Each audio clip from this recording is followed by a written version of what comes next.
Hello, we'll show you Gajah Mada or Indonesia. I'll tell you about the top 4 victory conditions I'd recommend if you're going to play as him, the 2 unique units that he'll have as well, alongside the social policies I'd recommend if you were to embark as Indonesia. So, he'll have Spice Islanders, which means the first 3 cities founded on continents other than where Indonesia started, each provide 2 unique luxury resources and can never be raised. And that last part is very important, the fact that it can't ever be raised, meaning that at least you'll always have those 3 cities if you find yourself attacked and you lose one of your 3 cities. Obviously your capital being the most important, but the other 2 are important as well. So with that being said, you're going to want to be around the coast. You're going to be around continents as well, maybe like an archipelago as well. So the number 1 thing if you were to play as Gajah Mada would be a Domination Victory. Oddly enough, it is the strongest victory for him. I mean, it does sound funny because the Chris Swordsman, as I'll get into later, has a random unique ability where it just gives you something and you don't even know what you're going to get. But usually it's not too bad. Plus, it is a promotion as well, which is a good thing. So anyway, his trait does push expansionism tons, because again, you're always going to want at least 3 cities. Not in any game you don't want 3 cities to begin with, but you'll never lose them. You always have them. It's extremely important. You'll get extremely happiness from the Spice Islanders unique unit, well, not unit, but luxury resource. You'll get the spices, pepper, and cloves, I believe. Those are the 3 things that you'll get with the 2 additional cities as well. And again, you won't get that until the later ages as well. So starting these cities off on continents or a continent away from your capital is not a bad idea. And again, I'm just going to reiterate the thing here. The 3 cities founded on continents other than where Indonesia started each provide 2 unique luxury resources. But also to get those resources as well, and to make sure that they will never be raised, it just has to be on a continent outside of your own, meaning it can be on one continent and you can put a bunch of cities around the coast or inland on that other continent, and that will make them unraisable as well. You don't have to do it on every separate continent, such as you have to find 2 to 3 continents to put a city on each. You can do it that way, but it's not necessary. And then the second best thing would be science. Expansionism is going to be key for you here. You'll want Candy for Faith, which is this guy right here. Will help you out tons. You want to try to intertwine faith into everything, even domination to some extent, but everything else you'll want to try to intertwine it. You'll get faith bonuses. Hopefully you'll be one of the first to get a faith or a pantheon as well. For science, if you're along the coast, you probably want to choose a commerce social policy as well to get some extra cash, get some extra trade revenue in, and you'll have loads of money doing it that way. So I do recommend science. Then third would be diplomacy. Again, you're going to always want to really stay coastal because he is a coastal civilization. You'll want to choose patronage social policy in that regards. Be friendly with city-states and upkeep on AI. You'll definitely want to be friends with them. Trade whatever luxury resources that you've got. Try to keep your own luxury resources, the cloves, the peppers, and such, to yourself. If you have additional ones, then yes, do trade it, but keep those to yourself unless it's a dire circumstance. So I would recommend diplomacy. And then lastly would be culture.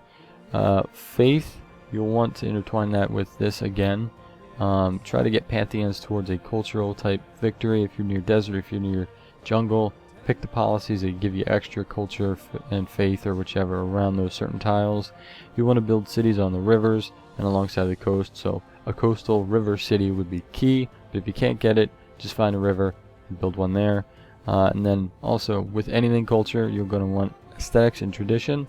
As always, he is an expansionist civ, but you're going to want to stay a little bit on the smaller side compared to the other victory conditions, because again, as always, in a cultural victory, social policies are key still, even though now there's tourism and influence that allows you to win the game. But the more cities you have, the increased culture that you'll need for the next policy will happen. So stay smaller and it'll be good to go. And I do recommend culture as well.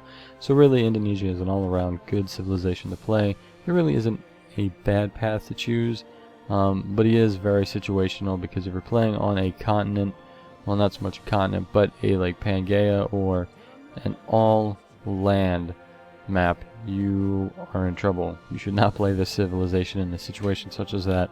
So now we'll show you the two unique units that Indonesia has. So the Chris Swordsman will have 75 production cost to 150 faith. He is a melee unit type. He's got 14 combat bonus, movement of 2, and his ability is the Mystic Blade. And he also is the replacement for a swordsman, hence the name Swordsman in his name. So what is the Mystic Blade? Promotion is replaced with a randomly chosen new promotion after the unit completes its first combat. So as soon as you kill somebody with this bad boy, you instantly get a promotion, and it's just going to be random. Sometimes it's good, sometimes it's useless, sometimes it's somewhat helpful. I like it. It kind of adds some flavor into the game. And then remember also that that promotion doesn't hinder the next promotion. So this guy will get promotions very quickly, meaning that you can conquer many things with this guy. So start an early domination game if you'd like. I recommend it for the most part. And then the other unit is the Candy. It costs 120 production. Its maintenance is 1. It gives you 2 faith. It replaces the garden, meaning it has to be on a river. And then it will also give you 25% great people generation in the city, just as a garden would do. But really all it does is give you 2 faith. And then obviously the city needs to be built next to a river or a lake. So that is that. So now I will show you the social policies I'd recommend if you were to play Indonesia. Before I show you the social policies of Indonesia, I'll tell you about the start bias that you'll have. This is a fairly good one. You will be near grassland. Generally you'll be near a river.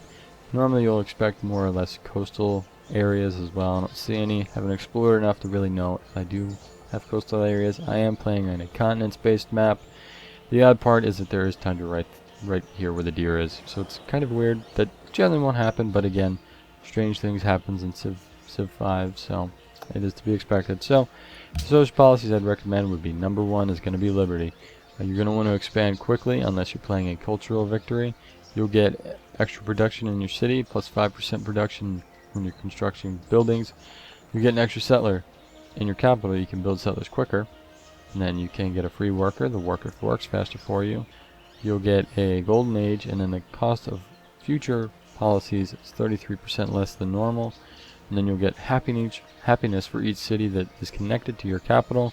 And then to top it all off, once you fill out the tree, you get a great person of your choice. Wonderful.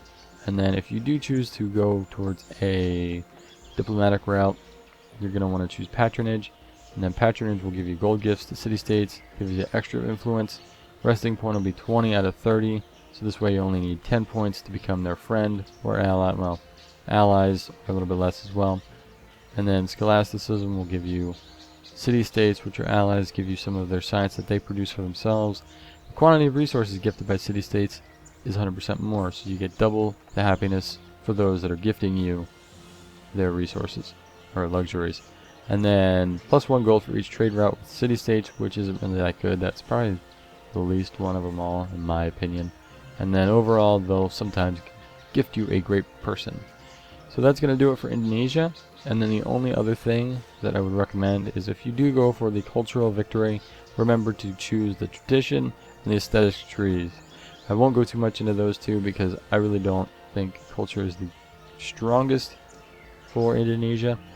But that's going to do it for Indonesia, so please rate, subscribe, and comment, and thanks for watching.